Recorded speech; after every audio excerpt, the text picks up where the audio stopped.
Global मंथन channel में आप सभी का स्वागत है। शहर में शनिवार को कोरोना के 17 नए संक्रमित मिले। संक्रमण की दर चिंताजनक स्तर 17% पर पहुंच गई।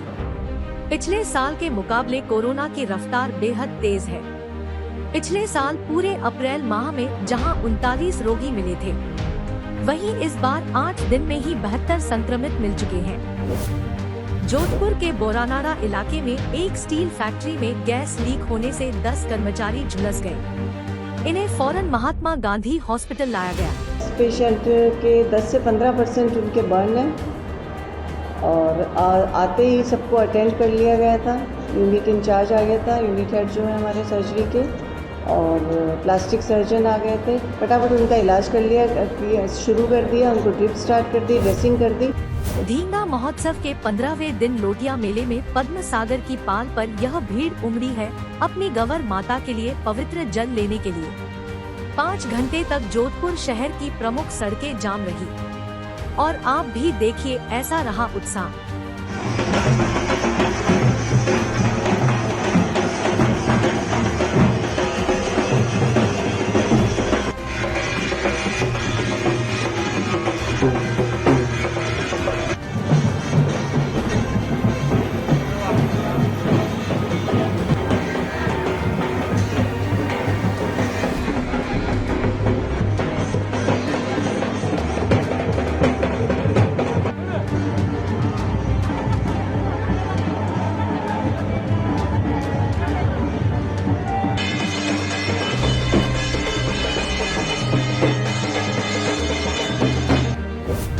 प्रतिपक्ष सतीश पूनिया रविवार को जोधपुर पहुंचे। से पचपदरा में पीड़ित परिवार से मिलने के लिए जाएंगे। उन्होंने एक बार फिर गहलोत सरकार की कानून व्यवस्था पर सवाल खड़े किए। कहा कि गहलोत कुर्सी बचा सकते हैं, अबला की असमत नहीं। कुर्सी बचाने के तो तरीके आते हैं, लेकिन किसी अबला की असमत कैसे बचे, इसके कोई तरीके नहीं। इसका सीधा सा कारण है कि राजस्थान की पुलिसिंग को पूरे तरीके से असहाय कर दिया, निर्बल कर दिया, कमजोर कर दिया। उनका मनोबल कमजोर हुआ है। पुलिस के महकमे को दुरुस्त करने के लिए, पुलिस विभाग को संसाधन युक्त करने के लिए, पुलिस महकमे में नवाचार के लिए कोई भी यत्न राजस्थान की सरकार की तरफ से नहीं। उसका नतीजा है केवल 3% जो गृह विभाग के पुलिसिंग पे जो खर्च करना होता है, केवल 3% का बजट है। दक्षिण अफ्रीकी देश टोगो रिपब्लिक के 40 जवानों की 3 माह की कमांडो ट्रेनिंग शुक्रवार को पूरी हुई। इसके उपलक्ष्य में शनिवार को समापन समारोह हुआ।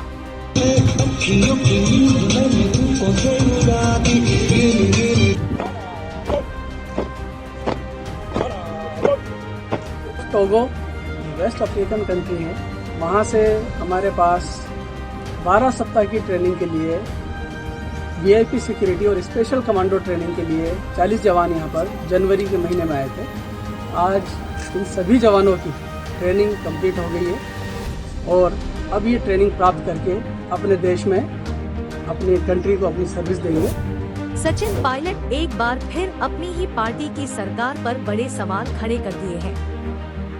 रविवार को एक प्रेस कॉन्फ्रेंस बुलाकर पायलट ने वसुंधरा सरकार में हुए भ्रष्टाचार पर कार्रवाई नहीं करने को लेकर कहा कि चुनाव के 6 से 7 महीने बचे हैं, विरोधी भ्रम फैला सकते हैं। 11 अप्रैल को राजस्थान में शहीद स्मारक के ऊपर एक दिन का अनशन करूंगा, लेकिन सबसे प्रमुख प्रहार जो उसकी सरकार की विश्वसनीयता पर रहा, वो वसुंधरा जी की सरकार में हुए भ्रष्टाचार पर।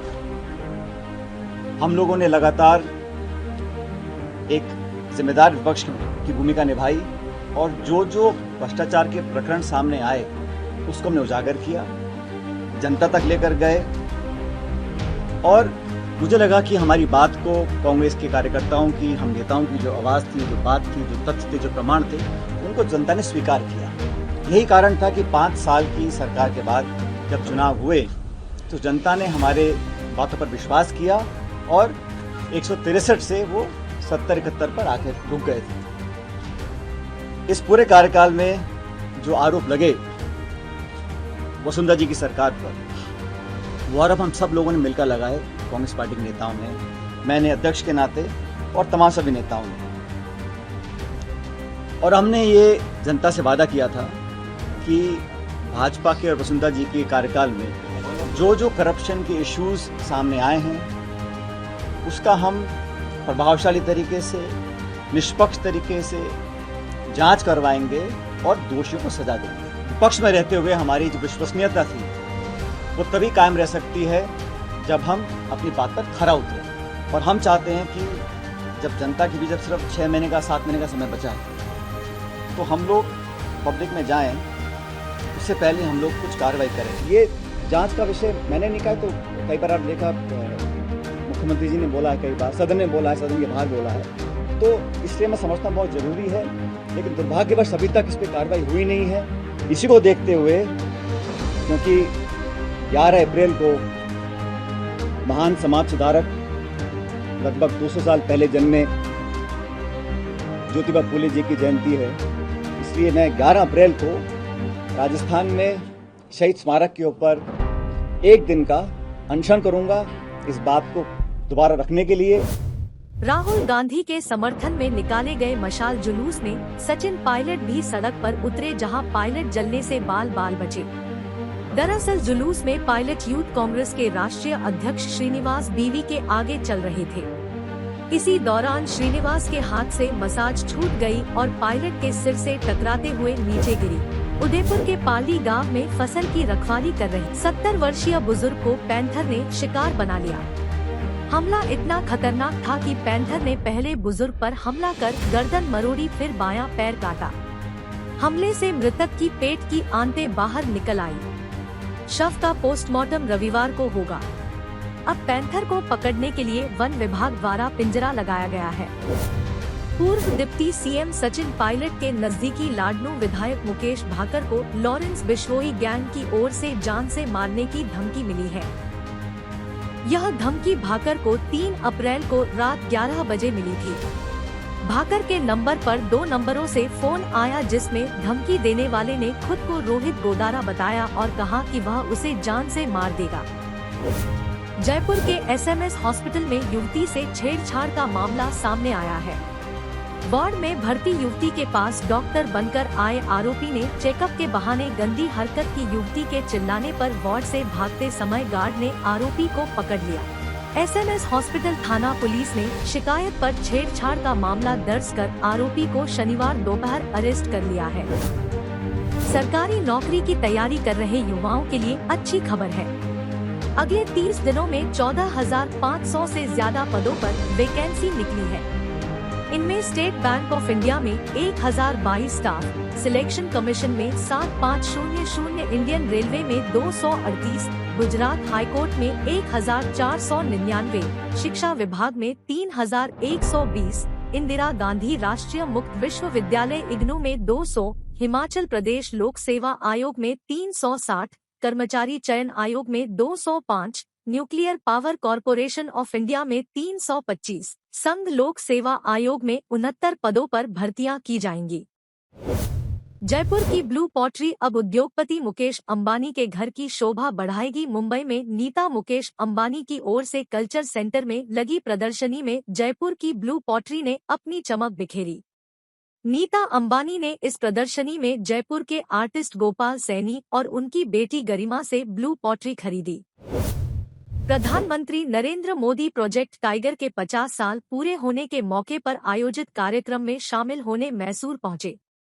पहले वे बांदीपुर टाइगर रिजर्व पहुंचे और खुली जीप में घूमे। इसके बाद वे कर्नाटक की सीमा से लगे मुदुमलाई नेशनल पार्क गए और थेप्पाकडू एलिफेंट कैंप का भी दौरा किया। यहाँ उन्होंने एक हाथी को गन्ना खिलाया और उसे सहलाया। महाराष्ट्र सीएम एकनाथ शिंदे रविवार सुबह अयोध्या पहुंचे हैं। राम कथा पार्क से शिंदे और डिप्टी सीएम देवेंद्र फडणवीस ने रोड शो निकाला। भारत सरकार ने जम्मू कश्मीर में G20 की बैठक कराने का फैसला किया है। G20 प्लान के मुताबिक श्रीनगर में 22 और 23 मई को टूरिज्म पर वर्किंग ग्रुप की बैठक होगी। 70 साल में पहली बार जम्मू कश्मीर में G20 की बैठक होगी। आर्टिकल 370 हटने के बाद यह पहली इंटरनेशनल समिट भी होगी। आज भाजपा केंद्रीय चुनाव समिति की बैठक होगी। इस मीटिंग में पीएम मोदी, गृह मंत्री अमित शाह, जेपी नड्डा, राजनाथ सिंह और भाजपा महासचिव बीएल संतोष समेत तमाम सीनियर लीडर मौजूद रहेंगे और कर्नाटक चुनाव के लिए कैंडिडेट की लिस्ट जारी करेंगे। अमृतपाल सिंह लगभग 22 दिनों से फरार है।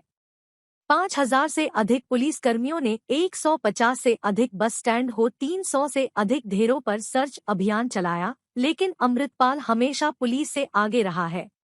वहीं पुलिस ने अमृतपाल सिंह के एक साथी जसविंदर सिंह बंगाली को गिरफ्तार किया है। राम रहीम की मुंहबोली बेटी हनीप्रीत से 50 लाख की फिरौती मांगी गई है। सिरसा पुलिस ने इस मामले को ट्रेस कर लिया है और जल्दी ही पुलिस इसका खुलासा करेगी। यूक्रेन की फॉरेन डिप्टी मिनिस्टर अमीन झापरोवा कल भारत के 4 दिवसीय दौरे पर आएंगी। अधिकारियों के मुताबिक वो इस दौरान द्विपक्षीय संबंधों और रूस यूक्रेन जंग के बारे में चर्चा करेंगी। फिल्म किसी का भाई किसी की जान के नए गाने यंत्रों पर विवाद हो गया है।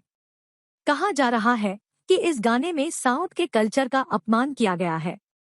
पूर्व भारतीय क्रिकेट और लक्ष्मण शिवराम कृष्णन ने सलमान खान पर अपना गुस्सा निकाला है। उन्होंने कहा है कि सलमान ने इस गाने में जो कपड़ा पहना है वो लुंगी नहीं बल्कि धोती है। वो इस ट्रेडिशन साउथ इंडियन ड्रेस को पहनकर आपत्तिजनक डांस स्टेप कर रहे हैं। इंडियन प्रीमियर लीग में शनिवार को 2 मुकाबले खेले गए। गुवाहाटी के बारसपारा क्रिकेट स्टेडियम में हुए पहले मैच में राजस्थान रॉयल्स ने दिल्ली कैपिटल्स को 57 रन से हराया।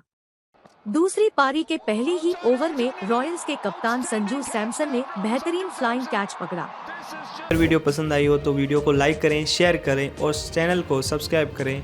धन्यवाद।